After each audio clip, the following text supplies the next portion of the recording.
রাধে রাধে, হরে কৃষ্ণ। আজকে একটা কথা বলি, যারা আমাকে কমেন্ট করছো এই ধরনের, তাকে বলছি যে বারবার এই কথাটা বলার মানে কি, যে তোমার কোনো কাজ নেই, তুমি সারাক্ষণ অমঙ্গলাকে নিয়ে পড়ে থাকো। বলছি ওই হা ঘরের বিটিকে নিয়ে আমি কেন পড়ে থাকি, তার আগে তোমাকে আমি উত্তরটা দিই। বলছি আমার বাড়িতে কোনো কাজ নেই, ঠিক আছে? তুমি এত সুন্দর কনফিডেন্স দিয়ে কমেন্টটা করছো তোমার বাড়িতে কোনো কাজ নেই, মানে তুমি সব জানো যে আমার বাড়িতে কাজ আছে কি নেই। তার মানে তুমি আমার বাড়িতে এসে কাজগুলো করে দিয়ে যাও, তাই পারফেক্টভাবে বলতে পারো আমার কোনো কাজ নেই, রাইট? না হলে বলছো কেন? তাহলে আমি যদি একটা কথা বলি তোমার কোনো কাজ নেই, তুমি আমায় এসে কমেন্ট করছো, সেইটুকু টাইমও তো এখানে মানে দিচ্ছ, লস হচ্ছে তো। নিজের কাজের দিকে মন দাও। মানে তোমরা অন্যায়টা চোখে দেখেও সেখানে কিছু বলার মুখ নেই, কিন্তু যে প্রতিবাদ করছে তাকে সেই ধরনের কথা। আমি এটা নিয়ে ভিডিও করতে এক ফোঁটা ইচ্ছুক নই, কিন্তু অনবরত এই কমেন্ট আমি দেখে আসছি যে তোমার কোনো কাজ নেই, তোর কোনো খেয়ে দে কাজ নেই, কেউ বলো আপনার কোনো কাজ নেই, এরকম এরকম কথা অনেকেই বলে। তো তাদের উদ্দেশ্যে বলছি, তোমরা আমার বাড়ির কাজগুলো করে দিয়ে যাও, তো তাই তোমরা পারফেক্ট বলতে পারো আমার কাজ আছে কি নেই, রাইট? আমি বলতে পারবো না গো আমার কাজ আছে কি না, তোমরা জানো, কারণ তোমরা আমার বাড়িতে এসে কাজ করে দিয়ে যাও। আশা করি উত্তরটা পেয়ে গেছো। আর কালকের পর থেকে এই কথাটা বলবে না তোমার কোনো কাজ নেই। না, আমার কোনো কাজ নেই, ওকে? আমার কোনো কাজ নেই, আমার কাজগুলো তোমরা এসে করে দিয়ে যাও, তাই তো তোমরা বলতে পারো, রাইট? ইয়েস। এবার আসি, এই যে আমি যাকে নিয়ে বলি হা ঘরের বিটিকে নিয়ে, আচ্ছা ওই হা ঘরের বিটি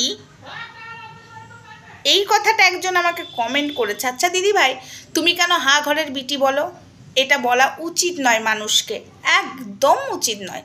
কিন্তু ভিখারির ঘরের তোর বাপ ভিখারি, ভিখারির ঘরের বিটি আমার বাপকে তুলে যে কথা বলবে, আমি একটা জিনিস জানি, সম্মান পেতে গেলে সম্মান আগে দিতে হয়, তারপরে তার কাছ থেকে সম্মান আশা করতে হয়।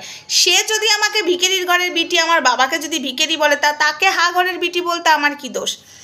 আর আমি কেন তুই তুকারি করে কথা বলি? সে যদি আমাকে তুই তুকারি করে কথা বলে, তো তাকে আমি কেন সম্মান দেব?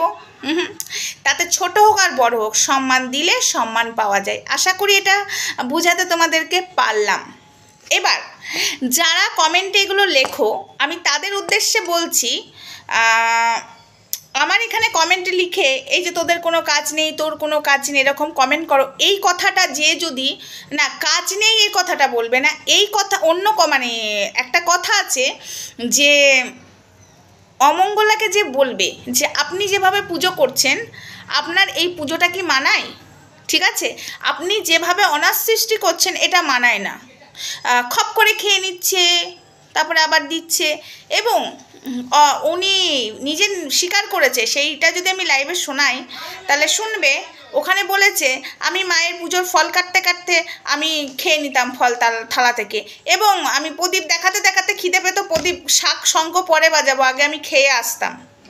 ঠিক আছে, এই যেসব কথাবার্তাগুলো বলছে, খাওয়া নিষেধ নেই, না খেয়ে ভগবানকে পুজো দেওয়া, এটা কিন্তু ভগবান বলেনি, নিজেকে পেটকে সন্তুষ্ট রেখে আমায় সেবা দাও, ভগবান এটা বলেছে। কিন্তু যখন তুমি পেটকে সন্তুষ্ট করে তুমি যখন ভগবানকে সেবা দেবে, এঠো করতে পারো না। জগন্নাথের মন্দিরে যে ভোগ হয়, যারা ভোগ করে তারা কিন্তু খেয়ে আসে, এই নয় ভোগ করতে করতে খিদে পেয়ে গেল ভোগের ওখান থেকে তুলে খেয়ে নিল। এটা নিয়ম নেই, কোথাও নিয়ম নেই। তাই এই যেই ভুলগুলো আমি দেখতে পাচ্ছি সেগুলো তুলে কথা বলছি, আদার্স ভাই আর কিচ্ছু নয়। তোমাদের যদি মনে হয় আমার খেয়ে দেয়ে কাজ নেই, তাহলে কাজ নেই, আর যদি মনে হয় আমার কাজ আছে, আছে, ব্যাস। তোমাদেরকে এটা আমি বোঝাতে যাব না এই কে বলেছে আমার কোনো কাজ নেই, এটা বোঝাতে যাব না।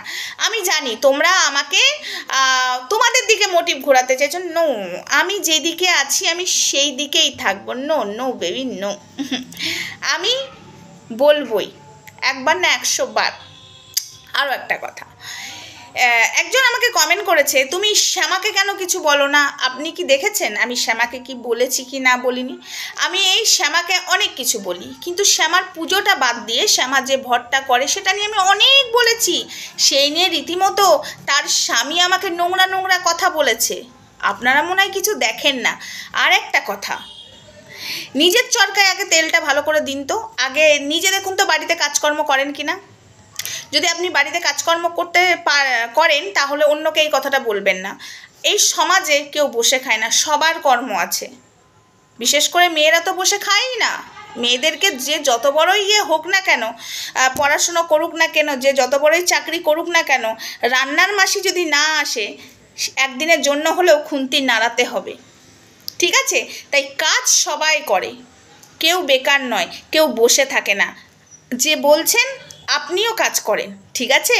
আপনিও কিন্তু ওই যে কমেন্টটা করছেন এই নয় যে আপনি কমেন্ট বক্সেই লোকের পড়ে থাকেন না। আপনার যখন ফাঁকা হয় তখনই হয়তো কমেন্ট করেন, কিন্তু আপনিও বাড়িতে কাজ করেন। তাই নিজের চরকায় তেলটা আগে দিন। তো যাই হোক, আমি আসছি হাঘরের বিটিকে নিয়ে লাইভে। একটু দেরি হবে, তাও আসবো। সবাই ভালো থেকো, সুস্থ থেকো। দেখা হচ্ছে এই লাইভে। খুব ব্যস্ত আছি জানো তো, ব্যস্তর মাঝখানেও আজকে আমাকে একটা ভিডিও করে রাখতে হবে। দেখি কত দূর কি পারি ভিডিওটা। তারপরে কালকে আবার পোস্ট হবে, কারণ আমি কাল খুব ব্যস্ত থাকবো, খুবই ব্যস্ত থাকবো। চলো, টাটা, বাই বাই। সবাই ভালো থেকো, সুস্থ থেকো। দেখা হচ্ছে লাইভে। কাজকর্ম সবার থাকে, কেউ বেকার নয়। আশা করি আপনি বুঝতে পেরেছেন। কমেন্ট নিয়ে না আমি ভিডিও করি না, আর কমেন্ট নিয়ে ভিডিও করতে ওই 22 মিনিট 23 মিনিট ধরে নেভার। এইটুকুই ঠিক আছে। আর হাঘরের বিটিকে যে সাদিকা, সে অন্যকে জুতোর মালা পরায়, জুতোর বাড়ি দেয়, চাপকাবো। সাধক বামা খেপা রামকৃষ্ণ শারদা মা। চল টাটা, দেখা হচ্ছে লাইভে।